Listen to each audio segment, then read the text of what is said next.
श्री हरि जय माँ लक्ष्मी। प्रिय भक्तों, आप सभी को हरतालिका तीज व्रत की हार्दिक शुभकामनाएं हैं। कैसे हैं आप सब? तो ये बताने के लिए कमेंट बॉक्स में हर हर महादेव हमेशा की तरह जरूर लिखिए। तो चलिए दोस्तों, आज हम इस वीडियो में जानेंगे हरितालिका तीज। हरितालिका तीज के नहाए खाए से लेकर और पारण तक के संपूर्ण नियम विधि। क्योंकि देखिए, वीडियो थोड़ा बड़ा भी हो सकता है और कुछ आप लोगों के महत्वपूर्ण प्रश्न हैं। ध्यान से सभी बातें आप लोग समझ लीजिएगा, उसके अकॉर्डिंग, उसके अनुसार आप लोग अपना कार्य कीजिएगा। तो चलिए वीडियो को शुरू करते हैं। इससे पहले दोस्तों, अगर आपको मेरा वीडियो पसंद आता है तो प्लीज आप मेरे चैनल को सब्सक्राइब कर दीजिएगा, बेल आइकन को प्रेस कर दीजिएगा, जिससे कि मेरे वीडियो के नए नोटिफिकेशन आप सभी के पास सबसे पहले पहुंचे। तो चलिए शुरू करते हैं और सभी महत्वपूर्ण बातें जान लेते हैं। तो सबसे पहले दोस्तों आपको बता दूं, हरितालिका तीज का व्रत हम जो है भाद्रपद मास के शुक्ल पक्ष की तृतीया तिथि को ये व्रत हम रखेंगे। और कब रखेंगे? 6 सितंबर को। 6 सितंबर को हरितालिका तीज का व्रत रखा जाएगा। उसके एक दिन पहले जो है नहाए खाए होता है, जो कि गुरुवार पड़ा है, ठीक है। और 6 सितंबर को दिन है शुक्रवार। शुक्रवार के दिन हम व्रत रखेंगे। तो गुरुवार के दिन हमें जो है, आप लोगों का प्रश्न है दीदी बाल कैसे धोएंगे। दूसरा प्रश्न है कि कितनी बार इसमें स्नान किया जाता है। तीसरा प्रश्न है कि पूजा कितनी बार करनी चाहिए। चौथा प्रश्न है कि दीदी 12 बजे रात के बाद सो सकते हैं। सरगी कब लें। मतलब तमाम ऐसे आप लोगों के प्रश्न हैं। सभी प्रश्न के उत्तर इसमें बारी बारी से आपको मिलते जाएंगे। तो सबसे पहला प्रश्न है कि बाल कैसे धोएंगे, गुरुवार पड़ रहा है। तो आपको बता दूं, 2 ही ऑप्शन है। या तो आप लोग बुधवार को बाल धो लीजिएगा, ठीक है, और 4 तारीख को बाल धो लीजिएगा। उसके बाद आप लहसुन प्याज का त्याग कर दीजिए। पहला ऑप्शन तो ये है। दूसरा ऑप्शन है कि गुरुवार को बाल धोना पड़ेगा, क्योंकि व्रत में इतना सब नहीं लिया जाता है। व्रत जब ऐसे दिनों पर पड़ जाता है तो वार से बड़ा त्योहार माना जाता है, तो त्योहार को ही लिया जाता है। तो क्या करेंगे, उसी दिन बाल धोएंगे। वरना जिनको अच्छा नहीं लग रहा है कि नहीं हम गुरुवार को नहीं धोएंगे, तो ठीक है, आप लोग बुधवार को धोकर उसके बाद से लहसुन प्याज का मतलब ये हटा दीजिएगा किचन से, रसोई घर से, तब तो आपका क्लियर हो जाएगा, ठीक है। तो बाल धोना है तो 2 ऑप्शन है, दोनों में आपको क्या सेलेक्ट करना है आप लोग देख लीजिएगा। उसके आगे क्या है कि स्नान ध्यान करके और शुद्ध सात्विक भोजन हम करते हैं नहाए खाए के दिन। और उसके बाद से अगले दिन हम जो है व्रत रखते हैं। तो व्रत से पहले के पहले नियम देख लीजिए। तो रात में आप लोग ज्यादा स्पाइसी भोजन वगैरह ना करें, क्योंकि क्या होगा ना, ज्यादा ऑयली तैलीय चीजें खाएंगे तो प्यास लग जाएगी। तो ध्यान रखिएगा कि जितना सादा और बॉइल्ड खाना आप खाएं, कम तेल वाली तली भुनी चीजें, तो आपको प्यास नहीं लगेगी, ठीक है। उसके बाद से हम जो है रात में आप लोग पूछे हैं कि दीदी रात में 12 बजे के बाद कुछ खा पी सकते हैं। तो देखिए, कुछ लोग जो है 12 बजे रात के बाद जो है मानते हैं कि नहीं, वो दिन जो है गिनने लगते हैं कि नहीं हम जो है मतलब उसके बाद हम नहीं खाते हैं। लेकिन हम अपने राज्य का बता दें, अपने घर का नियम बता दें कि नहीं, हम लोग तीज में सरगी खाते हैं। वो जितना ही आपसे खाया जाता है, कुछ ना भी खाया जाए तो केवल पानी पीते हैं, लेकिन पीते हैं जरूर, क्योंकि उदया तिथि को ध्यान में रखते हुए उस दिन को हम लोग मानते हैं। तो इसको हम लोग रात्रि में उठकर भोर में, कब पीना है? भोर में। भोर में कौवा का आवाज हमारे कानों में नहीं आनी चाहिए, उसके पहले आपको पी लेनी चाहिए। 3 साढ़े 3 बजे लास्ट मतलब हो जाए तो 4, मान लीजिए किसी का नींद ना खुले तो 4 बजे से पहले, 3:30 ही काफी है। 4 बजे तो कौवे जो है बोलने लगते हैं। कौवे का साउंड एकदम आवाज आपके कानों में नहीं आनी चाहिए। तो उस प्रकार से हम सरगी खाते हैं। सरगी में ठंडी चीजों का सेवन करें, खीरा, सेव, केला, दही, चाय। कोई मेडिसिन लेना है, मान लीजिए आपका सिर दर्द करने लगता है तो पैरासेटामोल या और भी कोई मेडिसिन आप लोग खाते हैं मतलब सिर दर्द के लिए, तो ले लीजिएगा, ठीक है। कई लोग पूछे हैं कि क्या व्रत में मेडिसिन ले सकते हैं, तो जी नहीं, व्रत में मेडिसिन नहीं लिया जाता है। सरगी के टाइम आप लोग ले लीजिएगा। नारियल पानी, नींबू पानी का जूस, यही सब ऑप्शन है। अनाज नहीं खाते हैं, अन्न मत खाइएगा, ठीक है। कुछ लोग फ्रीज का रखा है, ये तला भुना ये सब मत खा लीजिएगा, नहीं तो व्रत नहीं रख पाइएगा, वोमिटिंग होने लगता है। लिमिट से खाइएगा। चाय पी लीजिएगा, 1-2 केला खा लीजिएगा, एक खीरा खा सकते हैं, ठंडी चीजें, या ग्लूकोन डी पी सकते हैं। तो यही सब चीजें हम खाते हैं, उस समय सर्गी में लेते हैं। ये क्लियर हो गया। आप चाहें तो उस समय भोर में जो है स्नान करके भी सर्गी का काम कर सकते हैं। ठीक है, आप चाहे तो मतलब स्नान कर लीजिएगा तो भगवान को पूजा भी कर सकते हैं। उसके बाद आप लोग व्रत रख सकते हैं। मान लीजिए कुछ लोग नहीं करते, भोर में उठकर केवल चाय पानी वगैरह पीकर फिर सो जाते हैं, ठीक है, वो भी कोई बात नहीं। तब आप लोग उठकर और उठने के बाद आप क्या कीजिएगा कि भगवान को अगर स्नान कर लेते हैं तो ज्यादा बेहतर रहेगा। कपड़ा कम से कम वस्त्र भी बदल लीजिएगा और बदल कर सर्गी कर लीजिएगा। उसके बाद जब भी स्नान करते हैं सुबह में जैसे हम नॉर्मल विधि से भगवान की पूजा करते हैं वैसे कर लीजिएगा। ठीक है, तो सुबह एक बार स्नान कर ले तो ज्यादा बेहतर है। और करके हमारे घर में पूजा पाठ कर लेंगे, मंदिर उपवास नहीं पड़ेगा। और करके अपने व्रत का संकल्प भी आप लोग ले सकते हैं। अगर नहीं लिए तो भी कोई बात नहीं, लेकिन ले लेंगे तो ज्यादा बेहतर है। थोड़ा सा जल और एक पुष्प लेकर शिव जी के सामने अपना नाम गोत्र बोलकर छोड़ देना है कि हे शिव जी, हमारा जो व्रत है निर्विघ्न संपन्न करवाइए हे माता पार्वती। ठीक है, और ये व्रत जो है ना हर महिलाएं करती हैं अपने सुहाग की लंबी उम्र के लिए, अपने पति के दीर्घायु के लिए। तो पहली बार भी ये व्रत आप लोग उठा सकते हैं निसंकोच, किसी भी प्रकार के संदेह में मत रहिएगा। ये व्रत इस साल आप लोग उठा सकती हैं। ये क्लियर हो गया। बाकी एक दो वीडियो डाल चुकी हूँ, डिटेल बताई हूँ, आप लोग देख लीजिएगा। फिर शाम को इसमें प्रदोष काल में पूजा होता है।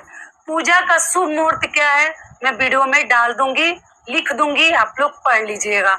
ठीक है, तो शाम को प्रदोष काल में शिव जी की हम पूजा करते हैं। माता पार्वती की फोटो से भी कर सकते हैं, मूर्ति से भी कर सकते हैं और पार्थिव शिवलिंग बनाकर भी कर सकते हैं। कर लिए, या मंदिर भी जाकर पूजा पाठ कर सकते हैं। चौकी लगाकर भी पूजा कर सकते हैं या डायरेक्ट अपने मंदिर में सभी चीजें सामग्री चढ़ाकर भी पूजा कर सकते हैं। शिव जी की पूजा कैसे करते हैं पूरे सावन आप लोग किए हैं, आप लोग को पता ही है। बेलपत्र, भांग, धतूरा जो मिल जाता है, फल फ्रूट जितना आपको मिल जाता है, जो चीजें घर में उपलब्ध हो जाती है, सभी चीजें चढ़ाकर भगवान की हमें विधि विधान से पूजा करनी है। शाम को 16 श्रृंगार जो भी आपके पास है जितना हो पाता है, क्योंकि व्रत में ज्यादा हो भी नहीं पाता है, गला सूखते रहता है, तो सिर के ऊपर से आप लोग स्नान कर सकते हैं। उससे क्या होता है ना, थोड़ा सा मतलब जैसे लगता है कि आराम हमें लगता है, सर ठंडा हो जाता है, तो सर भिगा सकते हैं थोड़ा सा। लेकिन कुछ लोग नहीं व्रत में भिगाना चाहते हैं तो आप लोग देख लीजिएगा। ठीक है, उसके बाद से अपना जो भी साड़ी कपड़ा बता ही चुकी हूँ कि जो ही आपके पास है आप लोग पहन सकते हैं। नया का कोई नियम नहीं है, पहली बार नया का नियम है, वो भी है तब। अगर नहीं है आपके पास पूरा नया तो जो है वही पहन लीजिए जो भगवान ने दिया है। उसके बाद से आप अपने शादी का चुनरी वगैरह जो भी आपके पास है पहन लीजिए, ओढ़ लीजिए। और सिंदूरा से सिंदूर पक्का उसने लगा लीजिएगा, अपने पति को प्रणाम कर लीजिएगा और शिव जी की पूजा हमें कर लेनी है विधि विधान से। और रहा जाता है तब तो आप लोग रह जाइएगा। 24 घंटे का निर्जला और निराहार ये व्रत है। नहीं रहा जाता है तो आप लोग क्या कीजिएगा कि जैसे रात में पूजा पाठ होने के बाद 10 से 11 बजे के बाद, पहली बार तो लोगों से एकदम नहीं रहा जाता, जो नई लड़कियां हैं तो आप लोग पानी वगैरह पी सकती हैं। अगर पशु बनकर पिए तो और भी आपके ऊपर दोष नहीं लगेगा, आप लोग देख लीजिएगा। ये हो गया। लेकिन जब भी पानी पीती हैं नियम है कि चावल का आटा मतलब सत्तू, चावल के आटा को घी में भूनकर और चीनी मिलाकर उसी से व्रत खोला जाता है।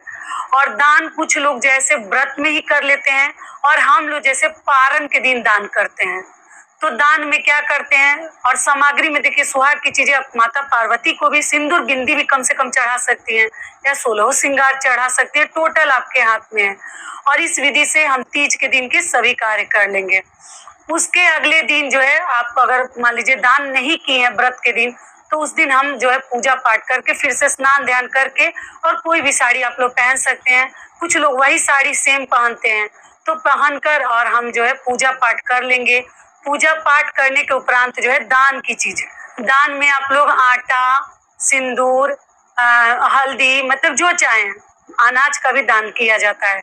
और साथ में गुजिया वगैरह अगर आप बनाई हैं, गुजिया शिव जी को भी चढ़ाते हैं। तीज में गुजिया बनता है, ठेकुआ बनता है, तो ये सब चढ़ाते हैं और हम दान भी करते हैं। अगर आप कुछ नहीं बनाई हैं तो रेडीमेड चीजें भी आप दान कर सकती हैं। उसके बाद से हम जो है किसी भी पुरोहित को दे सकते हैं, नहीं मिलते हैं तो किसी जरूरतमंद को दे सकती हैं।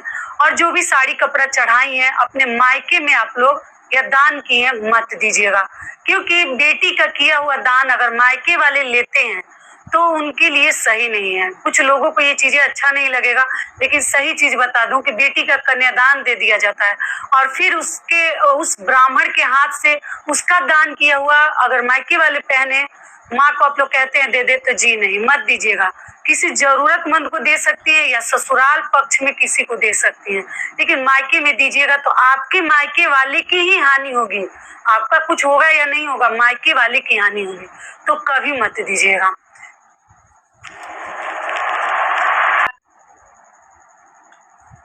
अगली चीज क्या है कि उसके बाद से हम दान वगैरह करके, और आप लोग पूछे हैं कि दीदी जैसे व्रत के दिन हम नींद आती है तो क्या रात को 12 बजे के बाद, 12 बजे क्या, आप जब नींद आए आप लोग सो सकती हैं व्रत में, ऐसा कुछ नहीं है। लोगों का तबीयत खराब हो जाता है तो कोई बात नहीं, आप लोग सो सकते हैं जब नींद आती है, कैसे भी हमें करके व्रत को निकालनी है, ठीक है। तो इतना चिंता मत कीजिएगा कि 12 बजे 10 बजे, जब नींद आती है आप लोग सो सकते हैं। और 3-4 बार नहीं नहाते, एक बार सुबह स्नान करते हैं, एक बार शाम को पूजा करने से पहले। इसका भी आंसर मिल गया।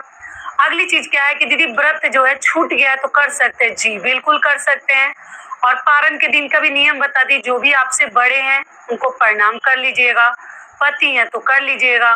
और जो है हम उस समय मतलब कुछ अच्छा बनाते हैं, तीज व्रत के पारण में हम कुछ ना कुछ पकौड़ी, चावल, कड़ी, बड़ी, मतलब बहुत सारी चीजें बनता है, बड़ा दही बड़ा वगैरह, जो भी पार लगता है, जितना आपसे हो पाता है उतना ही बनाइएगा। बाद में भी बना सकती है क्योंकि शरीर जो है साथ नहीं देता बिना पानी का, ठीक है। और जल आप लोग जो 24 घंटे का रखेंगे, रात में नहीं पिएंगे, गर्म पानी। व्रत किससे खोलिएगा, गर्म पानी के साथ और चावल के सत्तू के साथ। तो ठंडा मत पीजिएगा, नहीं तो क्या होगा ना, गला खराब हो जाएगा और फिर आपका तबीयत खराब हो जाएगा। इस बात का ध्यान रखिएगा कि आप लोग जो है गर्म पानी के साथ ही आप लोग व्रत खोलिएगा। कितने लोगों को धक से जाके लग जाता है पानी और बहुत तेज बीमार पड़ जाते हैं। तो इन बातों का ध्यान रखिएगा। बासी भोजन वगैरह खाकर या फ्रिज का रखा हुआ आटा, रोटी, चावल खाकर कभी व्रत ना खोलें। तो ये सभी कार्य जो है तीज व्रत में हम करते हैं। नाक से मांग तक सिंदूर लगाते हैं, माता से सुहाग लेते हैं। तो संपूर्ण नियम विधि आपको बता दी, ठीक है। सरगी भी बता दी, पूजा विधि भी बता दी, पारण विधि भी बता दी। और जो भी भोजन कीजिएगा कम मात्रा में कीजिएगा। बहुत अधिक करेंगे तो क्या होगा कि फिर से आपको जैसे पेट खराब हो सकता है, दर्द होने लगता है। एकदम कम खाइएगा, जो भी ऑयली चीजें अचानक पेट में जाएगा तो फिर आपका मतलब तबीयत खराब हो सकता है, इस बात का ध्यान रखिएगा। और दोस्तों आप सभी से एक छोटी सी रिक्वेस्ट है, अगर वीडियो पसंद आता है तो चैनल को पक्का सब्सक्राइब कर दीजिएगा और वीडियो को लाइक कर दीजिएगा, क्योंकि आपके एक लाइक से हमें बहुत अधिक हिम्मत और प्रेरणा मिलती है। तो जरूर कर दीजिएगा।